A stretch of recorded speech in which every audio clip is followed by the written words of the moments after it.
kunci terpentingnya adalah pembicaraan awal, sounding awal, menyampaikan niat awal kita. Nah, Terhitung sejak kapan kami ini ex-PCPNS Kemenak bisa mengajukan tugas belajar?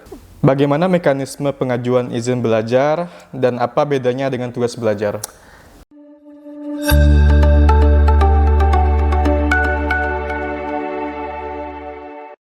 Assalamualaikum warahmatullahi wabarakatuh. Waalaikumsalam warahmatullahi wabarakatuh. Kembali lagi bersama saya di podcast Sineman, diskusi informatif kinerja dan beriman. Di sini saya kembali ditemani oleh bintang tamu yang sangat spesial. Ini Bang Ibnu ya. Siap. Oke. Untuk kali ini kita akan membahas terkait Q&A yang cukup seru menurut saya. Yakni terkait dengan tugas belajar ASN. Oke, Bang Ibnu, Ya. apa kabar Bang Ibnu? Alhamdulillah baik, Mas Arif, apa kabar? Saya baik juga Bang Ibnu. Ya, mantap. Mohon maaf agak canggung. Oke Bang Ibnu, terkait dengan tugas belajar ini ada beberapa hal yang memang sangat krusial dan sangat para PNS yang baru saya dilantik ingin tahu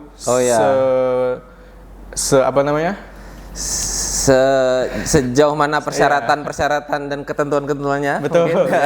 Sorry Pak, agak grogi. Iya, terkait hal tersebut. Ya. Oke, kita langsung aja ke pertanyaan pertama Bang Ibnu ya. Oh ya, siap. Untuk pertanyaan pertamanya, setelah PNS Bang Ibnu, Ya. terhitung sejak kapan kami ini ex-PCPNS Kemenak bisa mengajukan tugas belajar? Jadi untuk tugas belajar itu salah satu syaratnya, Mas Arif ya, Ya. itu adalah bisa diajukan 1 tahun setelah dilantik sebagai PNS. Nah, jadi kalau Mas Arif dilantiknya kemarin 1 Mei 2026, maka nanti diperkenankan untuk mengajukan tugas belajar itu di tahun depan, di Mei 2027. Nah, Oke, gitu. Jadi tapi bolehlah mulai dari sekarang dipersiapkan. Misalnya kalau mau cari beasiswa seperti itu, nah mulai cari informasi itu dipersilahkan. Nah, tapi kalau mandiri, kuliah mandiri dengan biaya sendiri, nah itu juga mulai tabung-tabung lah dari sekarang gitu kan. Nah, karena kalau kuliah mandiri lumayan lah biaya semesternya untuk S2-nya segala ya. Betul. Nah, gitu. Nah, begitu Mas Arif. Jadi 1 tahun setelah dilantik dilantik PNS. ya? Nah, gitu Oke. ya. Oke, untuk pertanyaan selanjutnya Bang Ibnu. Ya. Jika ingin melanjutkan studi S2 misalnya atau Ya. S3, apakah harus mendapat izin atasan terlebih dahulu? Apakah harus mendapat izin atasan terlebih Iya, dahulu? Itu sudah pasti harus mendapatkan izin atasan. Karena dalam persyaratan untuk pengajuan tugas belajar nanti kan kalau kawan-kawan ini ingin melanjutkan kuliah harus mengajukan namanya itu tugas belajar. Nah, itu harus ada rekomendasi dari atasan langsung, rekomendasi dari kantor juga, kantor Kemenak kabupaten atau kota. Nah, rekomendasi itu kan artinya juga bisa kita sebut sebagai izin dari atasan kita. Karena kenapa izin atasan ini penting? Karena kita tugas belajar itu, apalagi ya tugas belajarnya itu kita meninggalkan pekerjaan. Nah, kalau Mas Arif misalnya nih dapat beasiswa baik dalam atau luar negeri gitu kan. Nah, itu kan nanti tugas belajar yang diambil itu adalah tugas belajar dengan meninggalkan pekerjaan. Taruhlah harus 2 tahun nih, harus 2 tahun kan kuliahnya. Otomatis selama 2 tahun itu kan Mas Arif nggak masuk kantor dan tugas pekerjaan Mas Arif nih harus ada yang mengerjakan atau dialihkan ke yang lain. Nah, ketika menurut atasan tugas Mas Arif ini belum ada yang bisa mengcover, misalnya nih ya, belum ada yang bisa mengcover atau belum bisa dialihkan karena misalnya contohlah kalau guru mata pelajaran, guru mata pelajaran di madrasah gitu ya. misalnya dia adalah guru mata pelajaran matematika satu-satunya dan tidak ada yang menggantikan kalau seandainya yang bersangkutan itu meninggalkan tugas karena tugas belajar tadi, maka atasan atau kamat selaku kamat itu atasan langsung bisa menunda dulu, bukan artinya menolak lah ya, tapi mungkin menunda dulu maksud dan niat pegawai tersebut untuk melakukan tugas belajar atau kuliah di jenjang selanjutnya. Nanti sampai misalnya ada entah guru pengganti, ada ya cari solusi dulu lah istilahnya ke kepala madrasahnya kan, cari solusi bersama-sama. Ketika sudah ada solusi, waktunya pas, baru nanti mungkin akan diizinkan. Jadi kalau pertanyaannya apakah perlu izin atasan, jelas sangat perlu. Nah, kayak gitu. Gimana konteksnya Bang kalau misalkan atasan itu menolak kita untuk melanjutkan studi belajar gitu misalnya? Ya, kita harus tahu juga sih apa alasannya.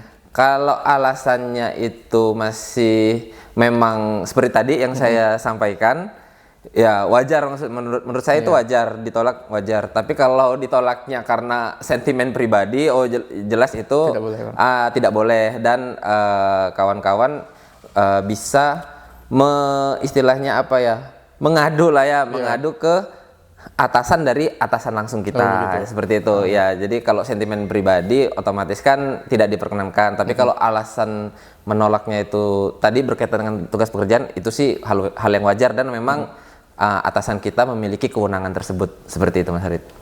Jadi tidak bisa ya Bang, apa namanya, atasan kita tuh menolak mentah-mentah untuk apa namanya, untuk para ASN itu apa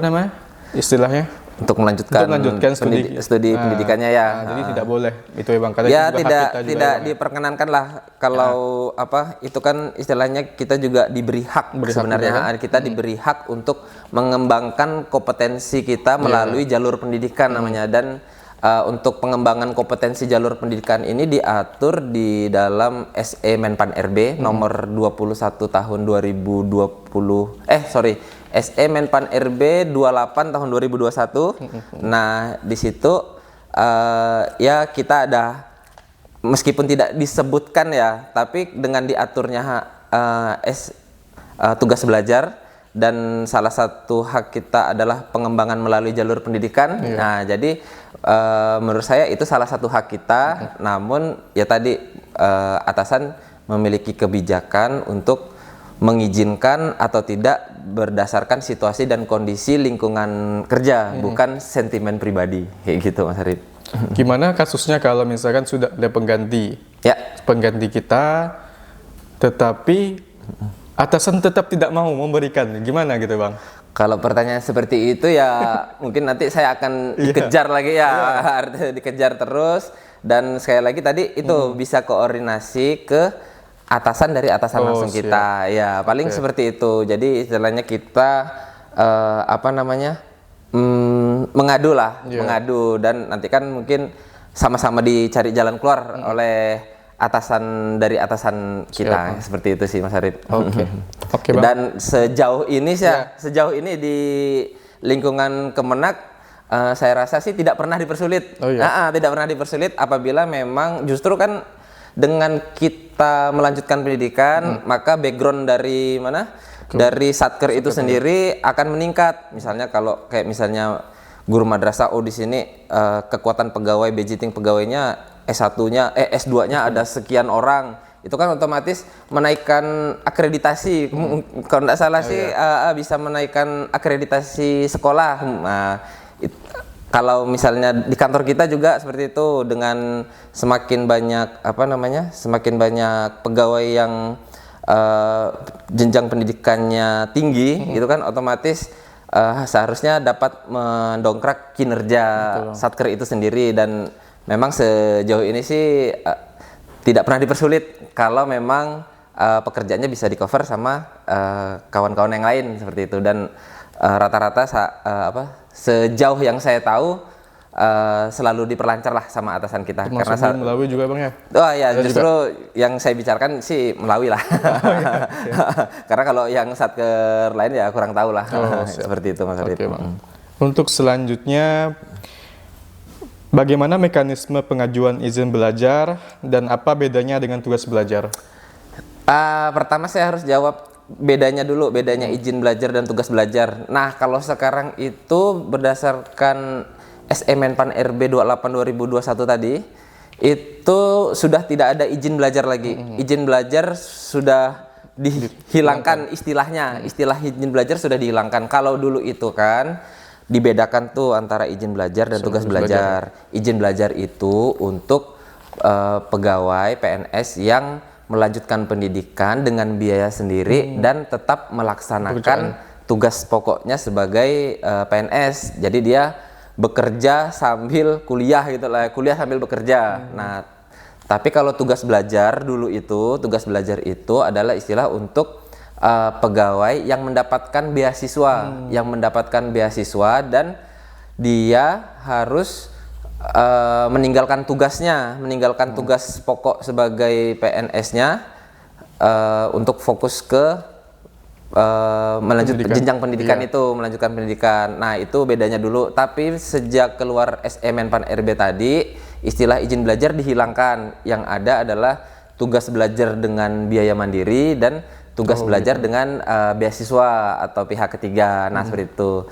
Kalau biaya mandiri itu tugas belajarnya biasanya itu dia tetap melanjutkan tetap melaksanakan tugasnya, sedangkan tugas belajar dengan beasiswa itu meninggalkan ini. Jadi kalau ditanya apa bedanya izin belajar dan tugas belajar, jawaban saya adalah istilahnya yang izin belajar udah dihilangkan. Sekarang istilahnya ada tugas belajar biaya mandiri dan beasiswa tadi gitu. Terus apa lagi tadi ya pertanyaannya?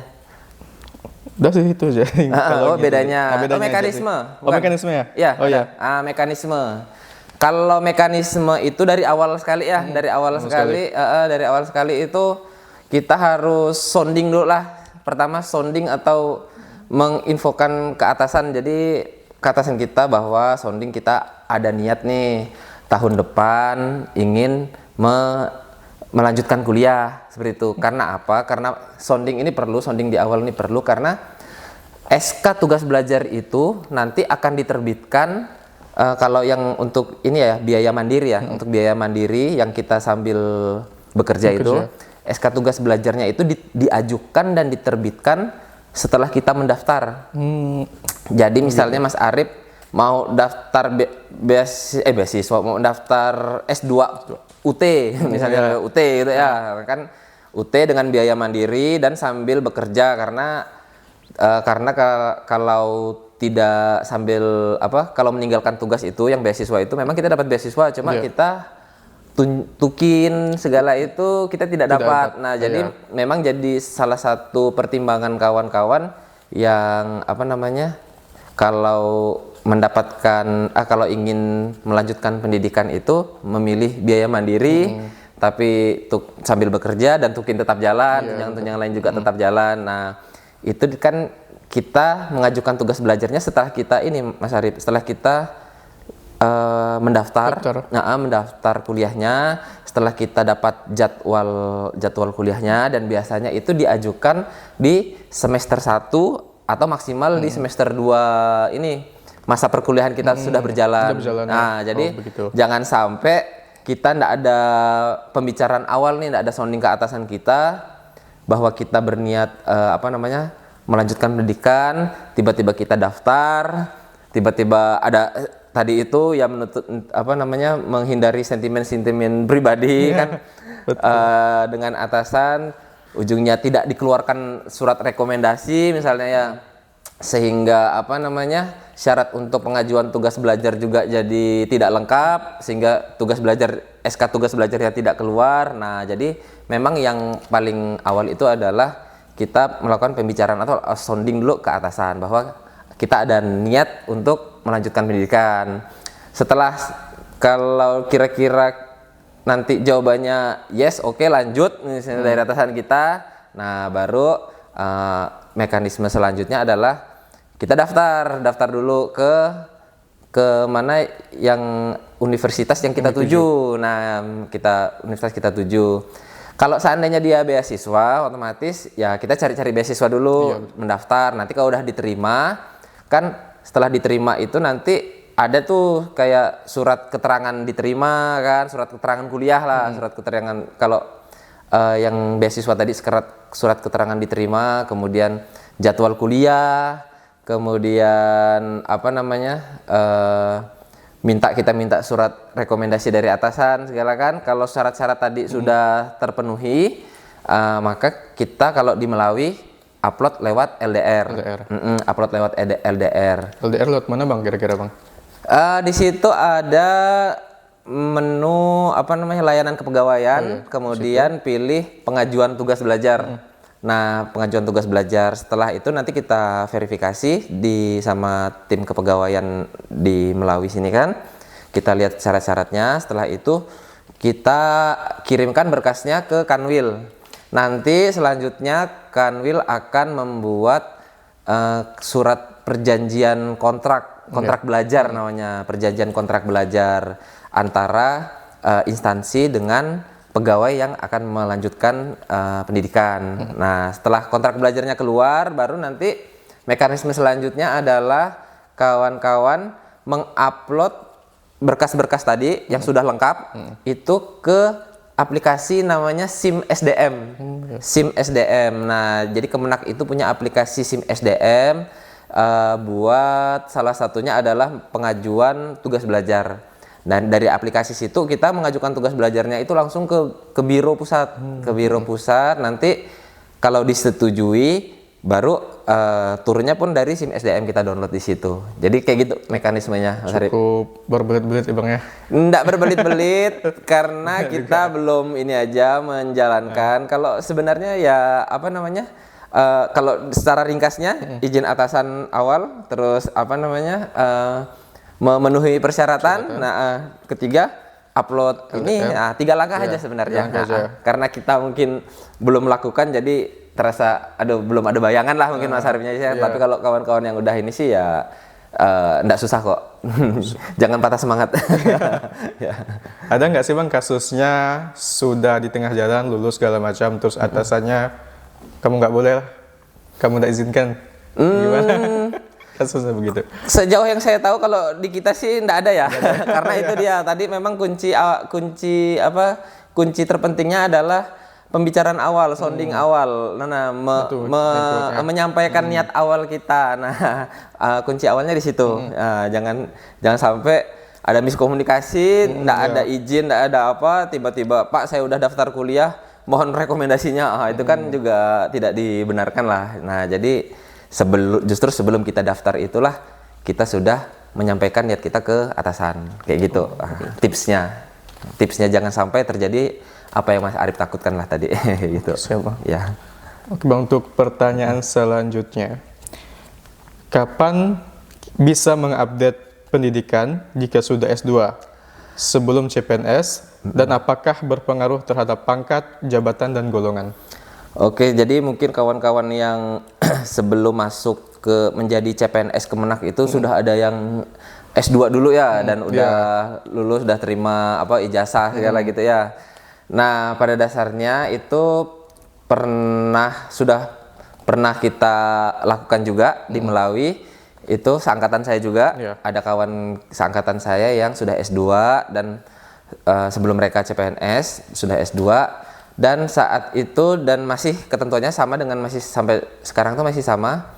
Setelah dilantik menjadi PNS, segera lapor ke kami terkait dengan ijazah, transkrip nilai. Nah, itu untuk selanjutnya kami ajukan surat keterangan memiliki ijazah namanya. Surat keterangan memiliki ijazah itu kita ajukannya itu melalui Kanwil dan diteruskan nanti ke biro pusat. Nah, setelah biro pusat mengeluarkan surat keterangan memiliki ijazah, surat inilah sebagai pengganti SK tugas belajar. Nah, karena untuk pencantuman gelar, itu untuk diakui, bahasanya tuh untuk bisa diakui lah istilahnya S2 kawan-kawan yang diperoleh sebelum CPNS, untuk bisa diakui itu kita harus memiliki izin belajar seharusnya kan, tapi karena apa namanya?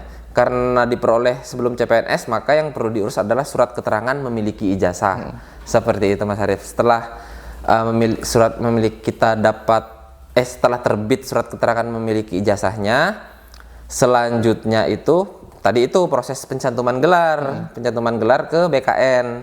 Setelah disetujuin, otomatis nanti kita gelarnya bisa dicantumkan di surat menyurat administrasi kepegawaian.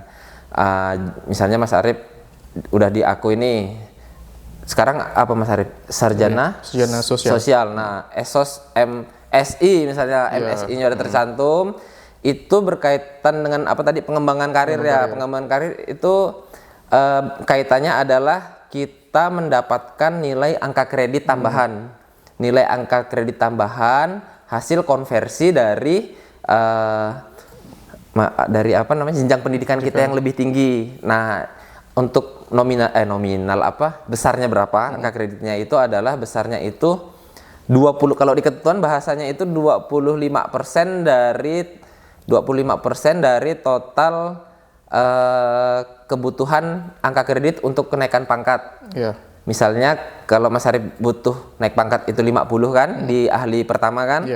Maka dapatnya 25% nanti tambahannya, dapatnya 12,5. Dapat 12,5 angka kredit. Atau kalau bahasa sederhananya, biasanya saya sampaikan itu bahasa sederhananya, kita dapat 1 kali konversi angka kredit dari nilai SKP berpredikat baik. Nah, kayak gitu. Nanti dicerna aja ya. Apa namanya, kalimat-kalimat yang saya sampaikan, mungkin kawan-kawan masih bingung, apalagi baru pertama kali mendengar terkait dengan konversi SKP, konversi angka kredit. Nah, itu kita dapatnya tuh bahasa sederhananya itu adalah 1 kali konversi SKP berpredikat baik. Jadi kalau Mas Arif kan ahli pertama, kalau Mas Arif SKP tahun 2025 kemarin angka kreditnya baik. Itu kalau hitungan masa kerjanya full itu kan dapatnya 12,5. Nah, sedangkan kita nih butuhnya kan 50. Jadi kalau normalnya itu kita untuk naik pangkat tuh 4 tahun, per 4 tahun harusnya kan. Tapi dengan kita sudah diakuin pencantuman gelarnya yang S2 tadi, kita bisa memangkas 1 tahun lah, dapat memangkas 1 tahun untuk kenaikan pangkat kita. Jadi gitu, untuk pengembang karirnya ke situ sih Mas Arif. Begitu juga dengan jenjang karir juga berubah Bang ya? Ya, jenjang karir mungkin itu nanti akan menambah nilai IP ASN kita, indeks profesionalitas ASN kita. Kemudian menambah nilai manajemen talenta kita, karena ke depan kan terinformasi bahwa ke depannya promosi itu dari manajemen talenta. Nah, untuk jenjang pendidikan ini juga berpengaruh untuk menambah nilai manajemen talenta kita. Jadi ya bisa juga untuk ke pengembangan karir kita. Seperti itu Mas Arif. Oke Bang, untuk pertanyaan selanjutnya. Ya. Apakah ijazah yang diperoleh setelah menjadi PNS otomatis dapat digunakan untuk penyesuaian jabatan atau angka kredit? Seperti yang barusan saya jelaskan ya Mas Arif ya. Itu kalau pertanyaannya otomatis, itu jawabannya tidak. Karena perlu diurus dulu nih pencantuman gelarnya. Nah, dan perlu diurus juga tadi itu surat keterangan memiliki ijazahnya. Nah, setelah pencantuman gelarnya disetujuin, barulah tadi bisa kita klaim untuk angka kreditnya. Jadi tidak otomatis, harus melalui tadi itu surat keterangan memiliki ijazah dan pencantuman gelar, gitu Mas Arif. Ini Bang, untuk pertanyaan terakhir Bang. Ya. Terkait dengan tugas belajar yang tadi. Ya. Misalkan di antara kami ini yang baru masuk ke dunia PNS ya Bang ya, yang sebelumnya CPNS, pengen melanjutkan studi tidak hanya di dalam negeri Bang, tapi ke luar negeri. Apakah sistem pengajuannya akan lebih sulit atau gimana gitu Bang? Saya tidak akan pernah bilang itu sulit ya. Saya tidak akan pernah bilang itu sulit, tapi saya pakai bahasa ada tambahan syarat lain. Nah, ada tambahan syarat lain dibandingkan dengan kawan-kawan yang mengajukan di dalam negeri. Nah, misalnya tambahan syaratnya itu adalah kita perlu mendapatkan kalau tidak salah saya namanya tuh izin izin keluar negeri dari Biro Hukum. Biro Hukum. Pertama itu surat izin dari keluar negeri dari Biro Hukum. Kemudian kita juga harus punya, kalau nggak salah, paspor hijau. Paspor hijau. Paspor khusus belajar tuh Bang ya? Paspor khusus belajar keluar negeri, paspor hijau. Nah, jadi mungkin yang kita tahu sekarang kan ini paspor apa sih yang biru. Kalau kawan-kawan pernah nonton Habibie Ainun, itu kan ada tuh yang di kantin tuh yang mereka mau kelahi itu kan karena paspornya si siapa kawan-kawannya Habibie itu warna biru apa warna hijau lah gitu lah. Oh, kawan-kawannya warna hijau, punya Habibie warna biru. Nah, itulah salah satu adegan yang bisa kita lihat bahwa untuk yang keluar negeri itu memerlukan paspor hijau. Nah, setelah semuanya persyaratan yang tadi, paspor dan surat keterangan dari Biro Hukum tadi, surat keterangan atau surat izin keluar negeri ini terpenuhi, baru kita bisa daftar untuk SK tugas belajarnya. Kalau nggak salah sih seperti itu ya. Nanti nanti kawan-kawan lihat lagi lah di ketentuan ini ya. Saya juga lupa karena yang pertama kita di Melawi belum ada nih yang goal ke beasiswa ke luar negeri. Jadi jadi pengalaman dalam kepengurusan administrasi kita juga belum ada.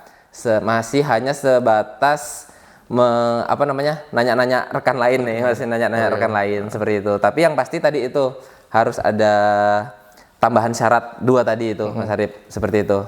Kalau yang lainnya sih samalah proses itunya.